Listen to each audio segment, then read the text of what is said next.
Hello beautiful souls, welcome back to my channel. Today we're going to be taking a deep dive into a topic that you've all been asking about. How can I be in my feminine energy? We'll be exploring some easy, simple, practical ways on how you can achieve this in a way that feels authentic and powerful to you. Let's not waste any time, let's get into it.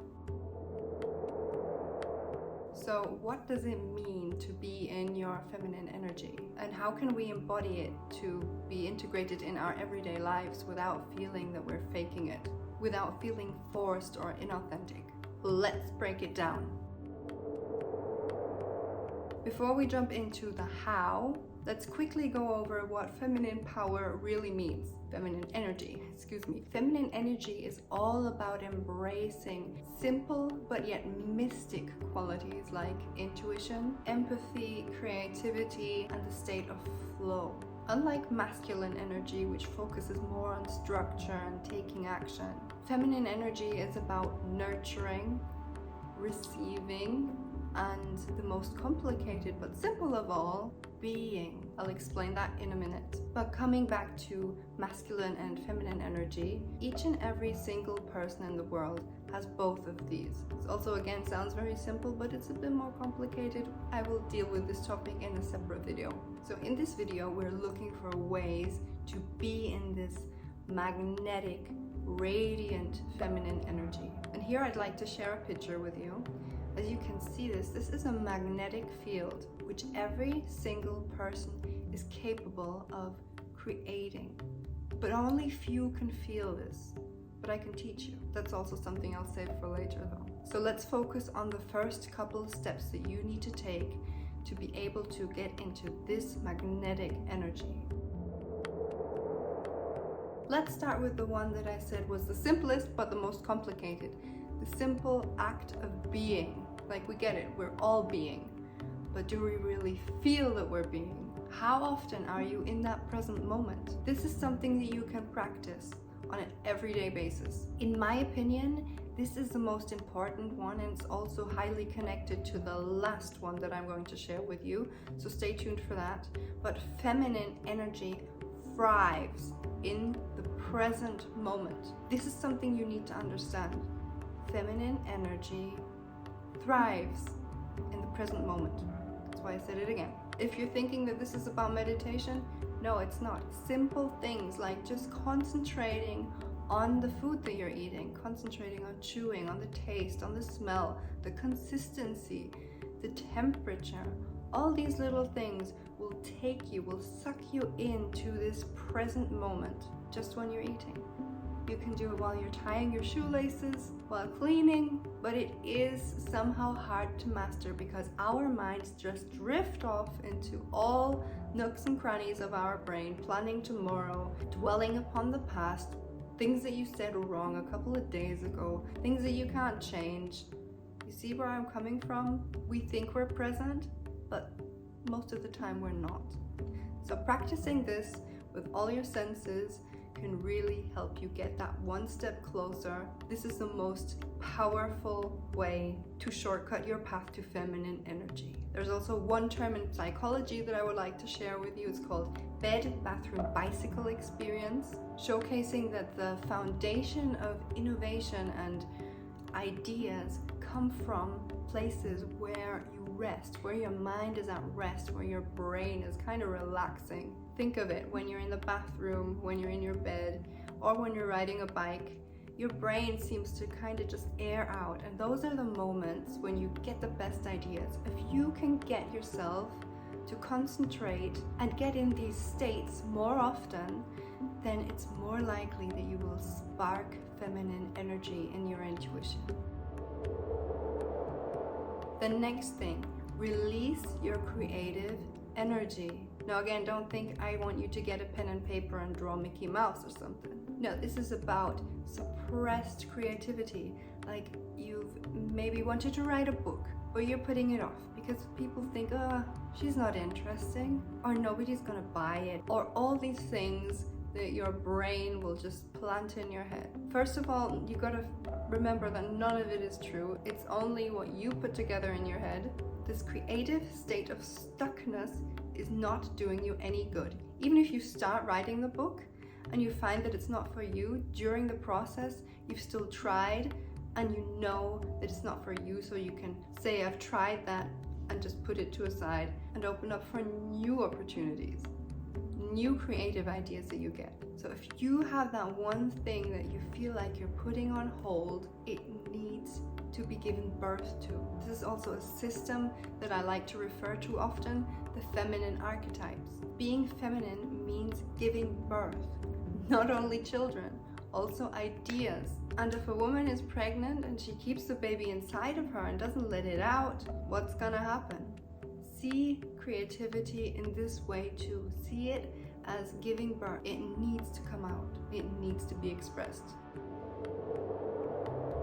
Next thing, connecting to your body. The body and mind go hand in hand. This is one of the biggest gateways to feminine energy. So engage in practices that get you connected to your body more, like yoga, stretching, and any exercise. And my favorite, dancing. But always keep in mind, the goal is to feel, being in that present moment. The goal is to feel and not to achieve something.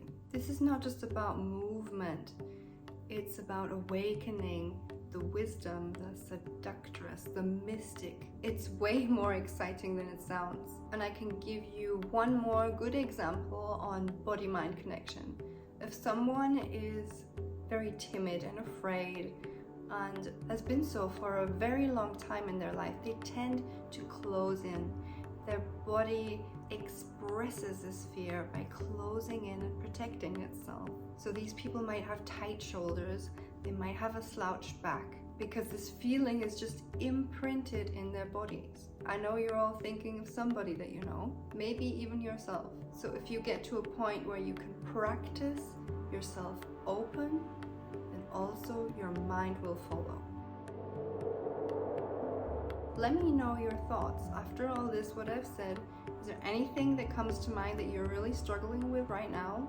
Drop it down in the comments below. I'd love to help because I read them all. I'm really interested in what you have to say, because the struggles that you have, someone else might have too. And the things that you have overcome already is a hero story for someone else. So let's help each other out on this quest that we call life. And also, if you're interested in finding out what feminine archetype you are, take the quiz. The link is down below. It's free. Now let's move on. Next thing, allow yourself to receive and be open for new things. This sounds very simple again, but I'll explain. Let's start with the receiving. Now this is a game changer, and the best example I have for you here is children. If you do something with a child, the child will want to help you, and you are in charge of receiving the help. It's part of mothering, part of nurturing, part of that mother feminine archetype. But the difference is when children help, it's kind of annoying sometimes and you need strong nerves. But with grown-ups, it's easier, but we don't let it happen. For example, your friend comes in and she's really good at cooking and she sees that you're struggling cooking and she says, okay, come on, let me help you. It is in fact your job to welcome her in, to give her that receiving, to receive her with the gift that she wants to give you. She's good at cooking and she wants to feel that you are letting her help you and turn this thing around. Have you ever offered someone help when you're watching them and you think, I can do that way better, faster, and with more efficiency, and they're struggling, and you say, come on, let me help you, and their reaction is more like, oh no, I can do it. How does that make you feel? It feels frustrating, right? And you feel like you're not being received. This was a hard one for me to grasp at first. I felt like a really bad person because I never let anybody do things. I wanted to do everything on my own because I thought I'd do it best. But actually, receiving is a gift. So if you like giving gifts, then try receiving more often. It is so rewarding. And coming to that next point, actually also the last one, the openness. Remember the first one being present in the moment? Here's how it connects to this one here. If your mind is busy all the time with things that you can't change because you're not in the situation yet, like planning tomorrow, or the situation is completely past and you can't do anything about it anyway, dwelling upon the past, then your mind is not ready to be open because it's blocked and opportunities are slipping you by. Bed, bathroom, bicycle. Your brain needs to be relaxed and you will have the best intuition ever. Embrace emotional expression and vulnerability. This isn't only about sharing your feelings with others, also being open and being able to share your desires.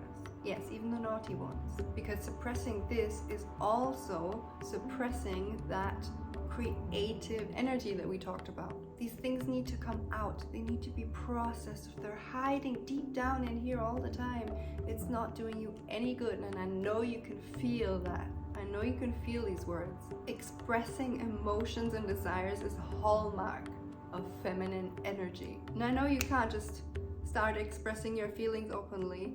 Start by journaling or just reflecting. Just sitting down, letting thoughts come, letting them go, maybe even writing them down. Those are the first few steps that you can take towards your magnetic feminine energy self. I hope you found this video helpful and enlightening, and I hope that you can integrate some of the things that you've learned straight away. Don't forget to subscribe. I will be spilling all my secrets, and I'm also open for requests, so let me have them. And I will see you next week. Enjoy the rest of your day.